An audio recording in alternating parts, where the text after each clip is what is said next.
मित्रांनो, तुमचं पुन्हा एकदा सुमिरित मराठी ह्या यूट्यूब चॅनेलवर स्वागत आहे. आजची कथा सुरू करण्यापूर्वी जर कोणी ह्या चॅनेलवर पहिल्यांदाच आले असाल आणि अजूनही सबस्क्राईब केले नसेल तर नक्की सबस्क्राईब करा. धन्यवाद.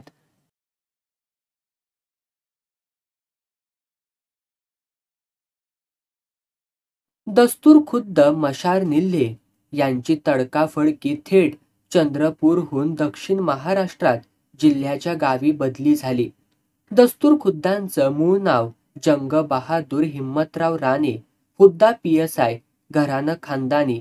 चंद्रपुरात त्यांचा भव्य असा वाडा होता.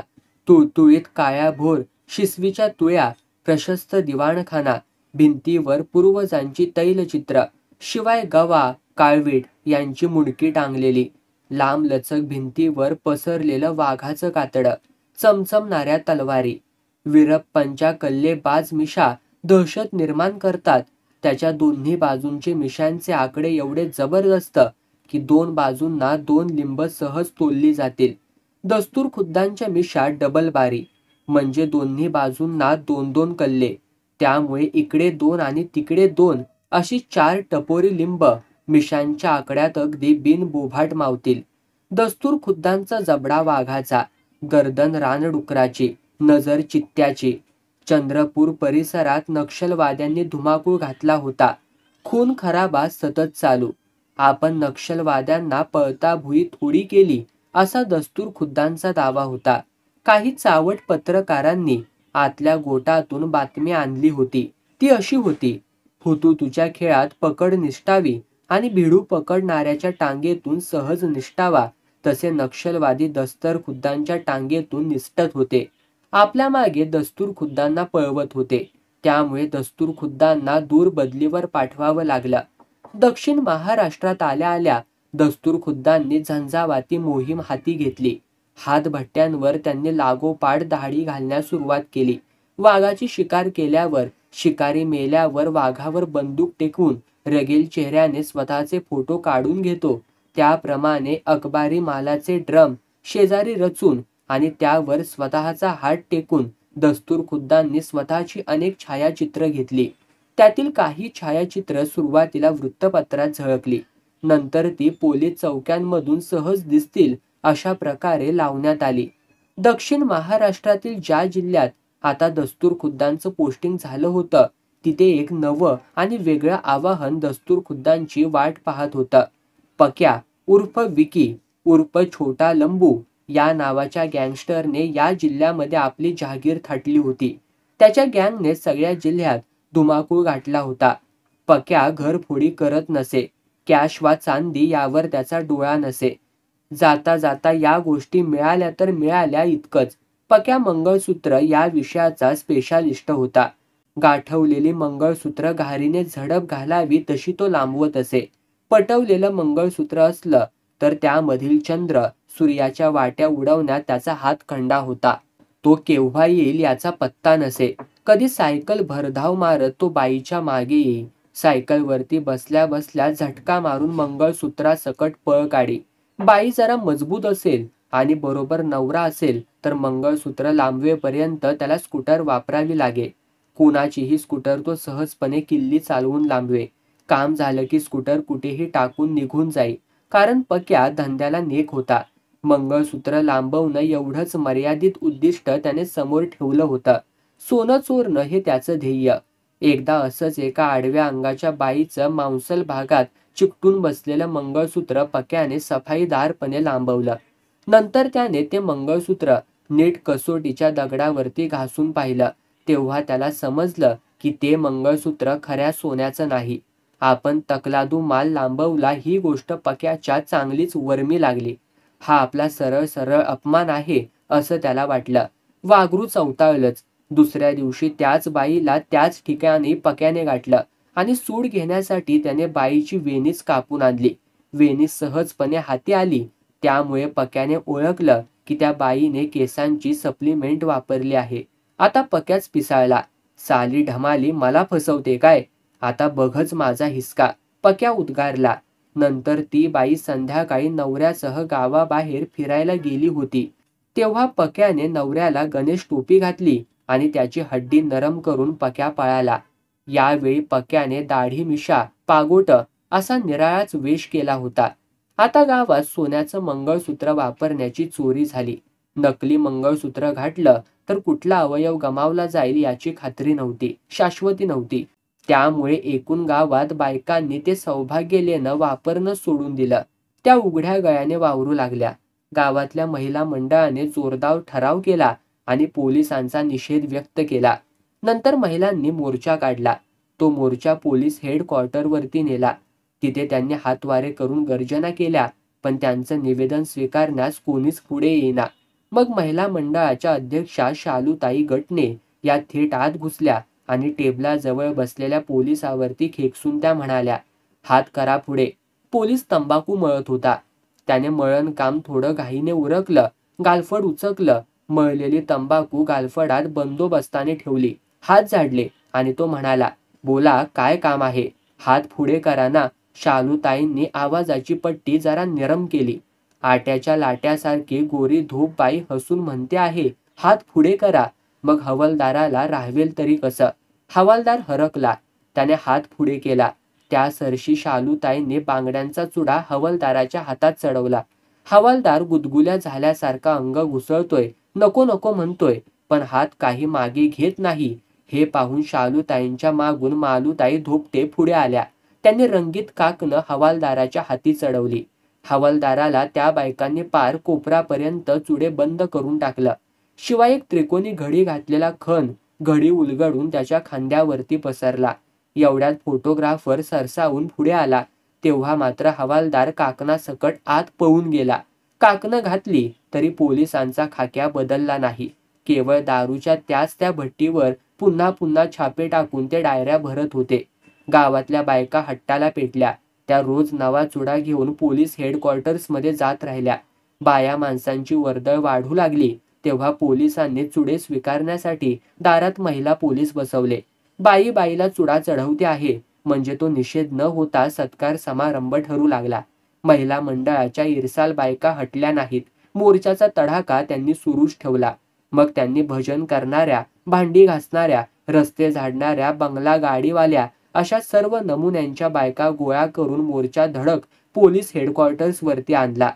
हेडक्वार्टरच्या दारावर महिला पोलिसांची मजबूत फळी मोर्चा अडवण्यासाठी उभी होती. आता नव्या वाहनाच्या बांगड्याच बांगड्या आपल्याला मिळतील अशी महिला पोलिसांची अपेक्षा होती. प्रत्यक्षात 4-2 महिला पोलिसांना मोर्चेकरी बायकांनी गराडा घातला. त्या महिला पोलिसांशी मोर्चेकरी बायकांनी दंगा मस्तीच केली. त्यांचे हातपाय पकडले आणि दाढी मिशांचे सेट्स या बायांनी महिला पोलिसांच्या चेहऱ्यावर फेविकॉल लावून चिकटवले. या अचानक हल्ल्यामुळे महिला पोलीस हबकल्याच. त्यांची पार पांगापांग झाली. चिकटलेली दाढी आणि फिट्ट बसलेली मिशी निघता निघेच ना. पार चेहऱ्याची कातडीच हुळहुळली. डोळ्यात पाणी आलं. थोबाड कुठे लपू कुठे नाही असं त्या दाढीदारी महिला पोलिसांना झालं. याप्रमाणे गावातील नवरे हतबल झाले. पोलिसांनी हात टेकले. पक्या आणि त्याची गँग यांचा चौफेर अंमल बसला. महिलांना पूर्वी पक्या आणि त्याचे साथीदार यांच्याबद्दल चीड आणि तिरस्कार वाटे, पण चिडून काही उपयोग होईना. तेव्हा त्यांना पक्या आणि त्याची गँग याच्याबद्दल दहशत किंवा भीती वाटू लागली. जो दहशत निर्माण करू शकतो तो पुरुष पराक्रमी असतो. जो पुरुष पराक्रमी असतो तो मर्द असतो. त्याच्यावरती बाई फिदा होते. पराक्रमी पुरुषाच्या नजरेतच एक जादू असते. अशी दुर्मिळ जादू आजकाल कित्येक बायकांना पक्याच्या नजरेत दिसू लागली. त्यामुळे व्हायचं काय की पक्या दिसला की अगदी हपशी अंगापिंडाची बाई असो की लावण्य लतिका असो, बाई तत्काळ हिप्नोटाइज्ड व्हायची. बाई आपल्या पायाने बिनबोबाट न बोलवावं लागताच पक्याच्या पाठोपाठ जायची. स्वतःच्या हाताने मंगळसूत्र उतरवून ते ती पक्याला देऊन टाकायची. आपण काय केलं, कसं केलं, केव्हा केलं याची जाग बाईला फार म्हणजे फार उशिराच यायची. पक्या आणि कंपनीच्या व्यवसायाचा विस्तार वाढला. कामाचा व्याप आवरेना. जवळपासच्या गावात जाऊन गँगमधल्या अप्रेंटिस पोरांनी पण बऱ्यापैकी बस्तान बसवलं होतं. व्यवसायात स्थिर स्थावर होण्यासाठी पक्याने एक योजना सुरू केली आणि त्या योजनेची अंमलबजावणी तात्काळ सुरू केली. योजनेची पत्रकं सगळीकडे झळकली. या योजनेनुसार एका बाईने फक्त एकदा 5 ग्रॅम चोख सोन्याचं मंगळसूत्र पक्याला अर्पण करावं.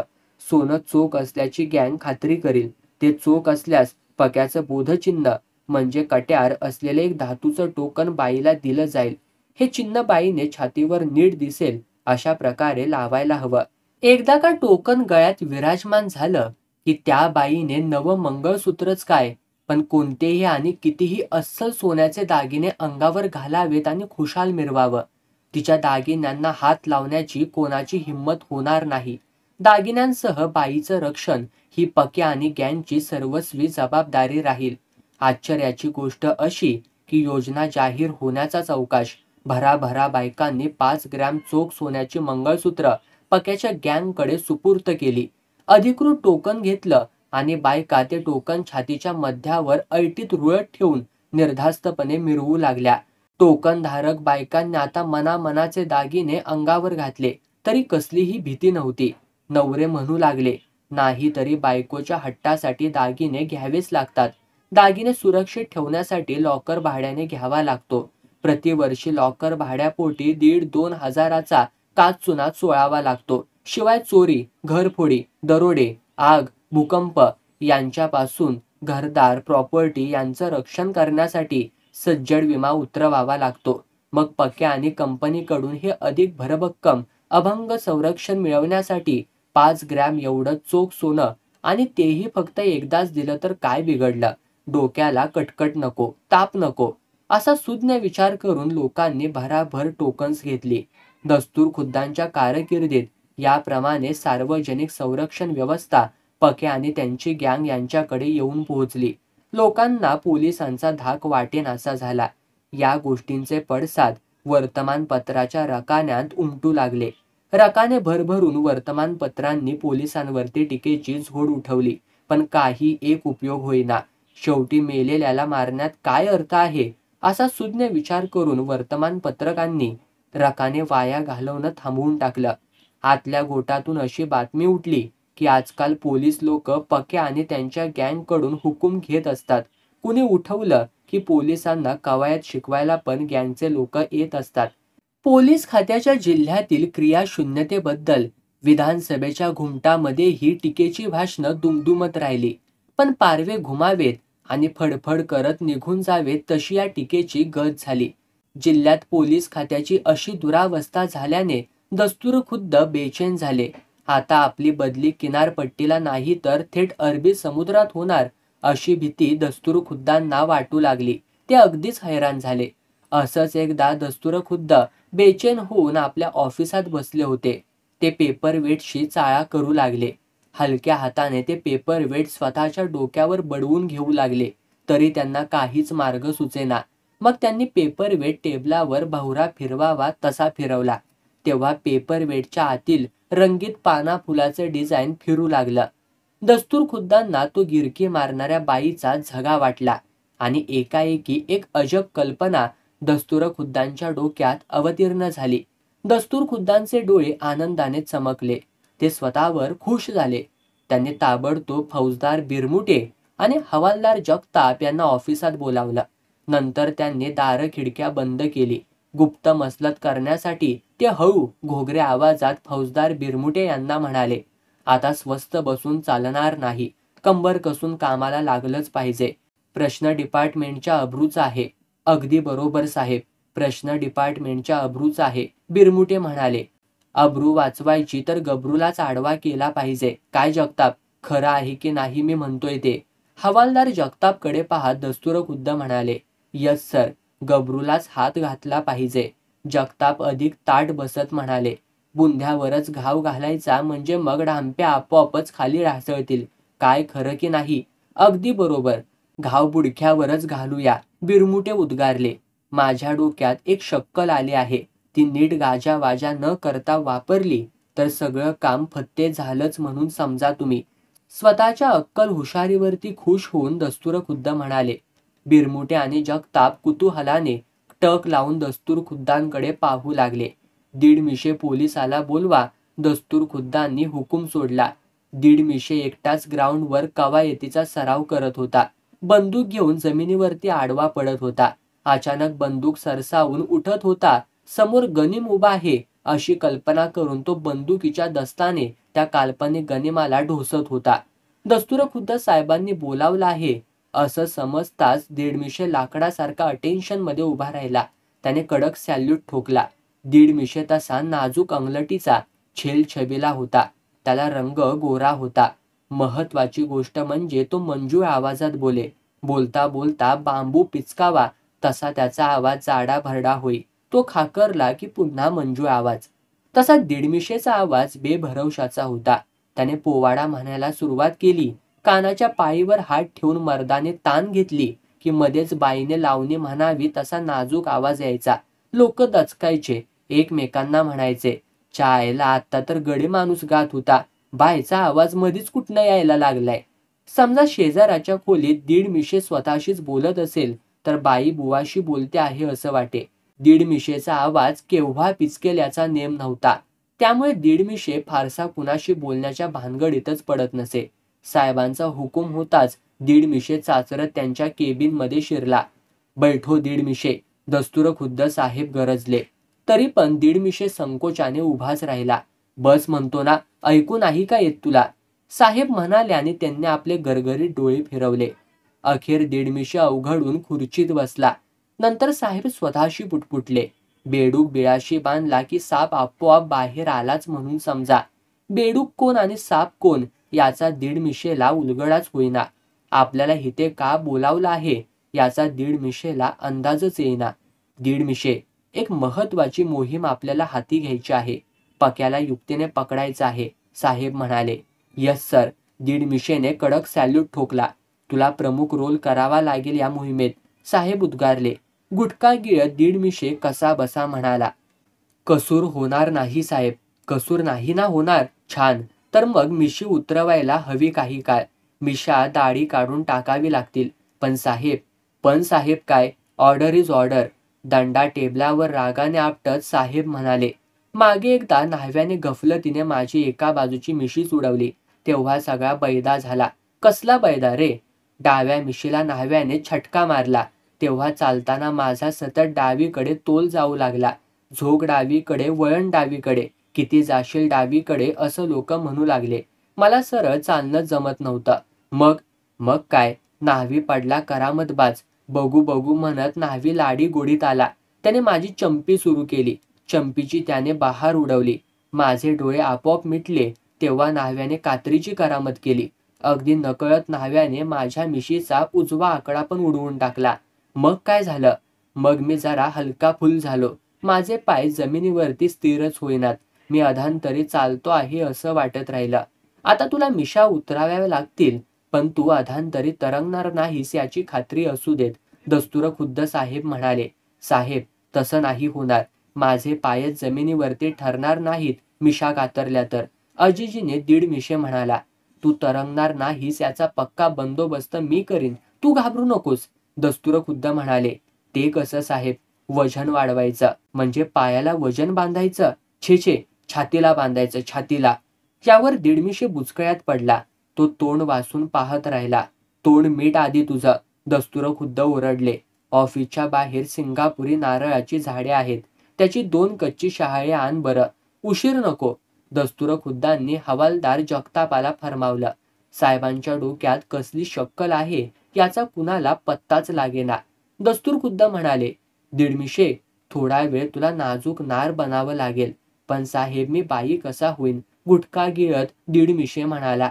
हे बघ दीडमिशे, काम माझं नाही, काम तुमचं नाही, काम डिपार्टमेंटचं आहे. Order is order. दस्तुरखुद्द पुन्हा गरजले. नंतर बिरमुटे आणि जगताप कामाला लागले. एक न्हावी बोलवण्यात आला. दीडमिशेची दाढी अगदी गुळगुळीत करण्यात आली. मिशा उडवल्या, भुवया कोरण्यात आल्या, स्नो पावडरचा मारा करण्यात आला, लिपस्टिक लावण्यात आली. लिपस्टिकला मॅच होणारा ब्लाऊज दीडमिशेच्या अंगात घालण्यात आला. मागे पाठीची पन्हाळ नीट दिसेल आणि पुढच्या बाजूची खिंड सहज दिसेल असा ब्लाऊज बंदोबस्तात बनवण्यात आला. डोईवर पदर देण्यात आला. दीडमिशेच्या छातीवर 2 शहाळी फिट्ट बांधण्यात आल्यामुळे तो अवघडला. बिरमुटे आणि जगताप यांनी दीडमिशेची नखरेल नार तयार केली. दीडमिशेला मग अधूनमधून आपण बाईच झालो आहोत असं वाटू लागलं. पुरुष माणसाचा स्पर्श होताच दीडमिशे शहारू लागला. बिरमुटे आणि जगतापही अगदी भावधुंद झाले. दीडमिशेने पदराचा पिसारा उलगडला आणि सावरला, तरी तेवढ्या हालचालीने सुद्धा बिरमुटे आणि जगताप यांच्यात भलती चलबिचल दिसू लागली. बाई ग मूर्खा मार बघू, दस्तूरखुद्द म्हणाले. तेव्हा दीडमिशे लाज लाजला आणि स्वतःच्या पायाच्या अंगठ्याकडे पाहू लागला. आता पक्याचं पाखरू पिंजऱ्यात सापडलंच म्हणून समजा, दस्तूरखुद्द म्हणाले. यानंतर अगदी भारीपैकी गाठवलेलं सोन्याचं मंगळसूत्र छातीवर सहज रुळेल अशा पद्धतीने दीडमिशेच्या गळ्यात बांधण्यात आलं. दस्तूरखुद्द स्वतःच्या बुद्धी चातुर्यावरती बेहद खुश होते. ते म्हणाले, आता तुला कमळी म्हणायचं. साहेब, माझ्या बायकोला तोंड कसं दाखवू? दीडमिशे गयावया करून म्हणाला. बायकोला तोंड नकोच दाखवू एवढ्यात, बिरमुटे म्हणाले. मग काय दाखवू मी बायकोला? गहीवरून दीडमिशेने विचारलं. आहेस कुठे तू लेका? काम फत्ते झालं की तुला विशिष्ट सेवा मेडल मिळेल. बायकोला आता एकदम विशिष्ट सेवा मेडलच दाखव. त्या छोट्या लंबूला ऐसा नादी लाव की सापडलाच पाहिजे सापळ्यात बघ, दस्तूरखुद्द मिशीवर पीळ देत म्हणाले. गावाबाहेर एक नवं उद्यान नगरपालिकेने तयार केलं होतं. तिथे संध्याकाळी लोक फेरफटका टाकत असत. पेन्शनरही चकाट्या पिटत उद्यानामध्ये बाकड्यांवर बसत. काही बेघर लोक उद्यानात खुशाल आडवे होत आणि रखवालदाराने हकालपट्टी करेपर्यंत तुरमुंडी देऊन उद्यानात झोपा काढत. हे उद्यान रात्री 8ला बंद होई. ते बंद झालं की त्या परिसरात शुकशुकाट होत असे. उद्यानाच्या पलीकडे पाण्याची टाकी होती. टाकीवर पक्याची प्रेयसी सोनाली राहत असे. त्या दिवशी रविवार होता. खबऱ्यांनी बातमी आणली होती की आज रात्री पक्या प्रेयसीकडे येणार होता. पक्याला झिंगा फार आवडत असे. त्या दिवशी सोनालीने मासळी बाजारात जाऊन चांगला ताजा झिंगा खरेदी केला. ती नट्टापट्टा करून आली होती. खबर देणारी बाई झिंगा विक्रेती होती. वेळ संध्याकाळचीच होती. बागेत शुकशुकाट होता. रस्त्यावर कोणी माणसं नव्हती. दूर घरातून दारं बंद करून लोक दूरदर्शनवर चित्रपट पाहण्यात दंग झाले होते. बागेच्या त्या कोपऱ्यात चांगलाच अंधार होता. रस्त्यावरचा दिवा दूर होता. अशा वेळी एका फुलझाडाजवळ कट्ट्यावर कमळी हुंदके देत बसली होती. आभाळात चंद्रकोर होती. फिकट चांदणं सर्वत्र पसरलं होतं. पण तेवढ्या प्रकाशात कमळीच्या गळ्यातील चोख सोन्याचं पटवलेलं मंगळसूत्र चमचम करत होता. प्रत्येक हुंदक्यासरशी कमळीची छाती गदगदत होती. जवळपास झुडपांमधून साध्या वेशातील पोलीस दबा धरून बसले होते. पोलिसांनी पळण्याच्या सर्व वाटा नीट रोखून धरल्या होत्या. शिवाय कमळीच्या साडीच्या केळ्यात एक पिस्तूल आडवं बसवण्यात आलं होतं. घड्याळाचा काटा 8:30 कडे झुकू लागला. बागेच्या एकाकी कोपऱ्यात एक सुंदर स्त्री स्पुंदत असते. अपेक्षेप्रमाणे पक्या त्या वाटेने येतो. त्याची चाल हरणासारखी असते. त्याच्या पावलांचा आवाजही होत नाही. पक्याला हुंदके ऐकू येतात. तो बागेच्या कुंपणाजवळ जातो. नीट निरखून पाहतो. तेव्हा त्याला दिसतं की एक रूपसुंदरी दुःखाने व्याकुळ होऊन रडत आहे. झुडपातील पानाचा आवाजही होऊ न देता पक्या पटकन बाहेर असतो तो आत जातो. पक्या त्या सुंदर स्त्रीच्या जवळ जातो. वारा सुटलेला असतो. त्या स्त्रीच्या सर्वांगावरून सुगंधाचे लोट उसळत येतात. पक्या आणखी पुढे जातो. क्षणभर पक्याचे डोळे चमकतात. त्याच्या हाताची बोटं आपोआप सफाईदारपणे वळवळ करतात. कारण त्या सुंदर स्त्रीच्या उभार उरोजांवर सोग सोन्याचं लख्ख मंगळसूत्र हुंदक्यांबरोबर हलताना पक्याला स्पष्ट दिसलं. अशा वेळी सुंदरीच्या नादाला लागायचं नसतं. आपलं कर्तव्य मंगळसूत्रापुरतंच मर्यादित. त्या कामगंधाला बळी न पडण्याची त्याला सवय झाली होती. पक्याने सहजपणे झडप घालून डाव्या हाताने मंगळसूत्र हडप केलं. एवढ्या झुडपांमध्ये लपलेले पोलीस तडफेने उठले. त्यांनी मुद्देमालासकट रंगे हात पक्याला गिरफ्तार केलं. पोलिसांनी त्याला पाय खोडा घातला, आडवा पाडला आणि घिसाड्याच्या दुकानापुढे नाला मारण्यापूर्वी बैलाच्या शरीराला चौफेर दोराने आवळून त्याची गठडी वळतात तसं पक्याचं शरीर दोरखंडाने बंदोबस्तात आवळलं. ते मुटकुळे एवढं जाम आवळलं गेलं होतं की कुठल्याही डोंगराच्या उतारावरून ते बिनबोभाटपणे पायत्या पावे तो गडगडत गेलं असतं. पोलिसांची दडपलेली चीड यावेळी उसळून आली. बातमी तत्काळ दस्तूरखुद्दांच्या कानावर आली. हे असामान्य यश पद्धतशीरपणे सापळा रचून पोलिसांनी मिळवलं याबद्दल त्यांनी पोलिसांचं अभिनंदन केलं. पक्याचं जखडलेलं पार्सल काही काळ लॉकअपमध्ये टाकून दस्तुर खुद्दांनी त्याची किल्ली उंच उडवून झेलली आणि ती आपल्या अगदी आतल्या खिशामध्ये ठेवली. दस्तुर खुद्द नंतर खुशीत घराकडे निघाले. त्यांच्या मनात विचार आला, आता गड्ड्याला हात घातला आहे, मुळं छाटायला वेळ लागणार नाही. साल्या पक्याला लाथीने तुडवूनच काढतो, सगळी गँगच पकडतो त्याची, एकेकाला चांगला चोपून काढतो. असा दरारा निर्माण होईल की ज्याचं नाव ते. दस्तूर खुद्दांना मग समोर मंगळसूत्राचा ढीग दिसू लागला. ऑफिसात माय भगिनींची गर्दीच गर्दी दिसू लागली. कुणी सुवासिनी पंचारती घेऊन ओवळण्यासाठी आल्या आहेत, बाहेर वार्ताहरांचा तांडाच्या तांडा उभा आहे. पूर्वी चुडे भरण्यासाठी आलेल्या महिला मंडळाच्या अध्यक्षा हार घेऊन आल्या आहेत. अशी चित्र एका पाठोपाठ एक दस्तूर खुद्दांच्या नजरेपुढे तरळू लागली. छाती पुढे काढून दस्तूर खुद्द घरी आले. आपण डोकं वापरून सापळा कसा लावला आणि सावज आपल्या पायांनी कसं चालत आलं याचं रसभरीत वर्णन त्यांनी पत्नी पुढे मांडलं. उद्या सकाळी कमिशनर साहेबांना फोन करायचा आणि सरप्राईज द्यायचं असा बेत त्यांनी केला. आता जिल्ह्याची कायदा आणि सुव्यवस्था सुधारण्यासाठी त्यांनी वेगानं पावलं उचलण्याचं ठरवलं. ती रात्र दस्तूर खुद्दांनी अत्यंत आनंदात घालवली. घरामध्ये त्या रात्री हास्याची कारंजीच उडत होती. दुसरा दिवस उजाडला की दिवाळीच पुन्हा साजरी करायची असं दस्तूर खुद्दांनी ठरवलं आणि गोड स्वप्न पाहत ते झोपी गेले. सकाळी थोडी उशिरा दस्तूर खुद्दांना जाग आली. ते अंथरुणात उठून बसले. त्यांनी रावण जांभई दिली. दोन्ही बाजूला अंग फिरवून त्यांनी पाठ मोडली, मान मोडली. मग ते बायकोला म्हणाले, आज चोळून मोळून आंघोळ घालायची. बायको म्हणाली, मी नाही म्हटले का कधी, चांगलं वाटीवर तेल जिरवते बघा. जिरव जिरव, तू मागे हटशील पण मी मागे सरणार नाही आज.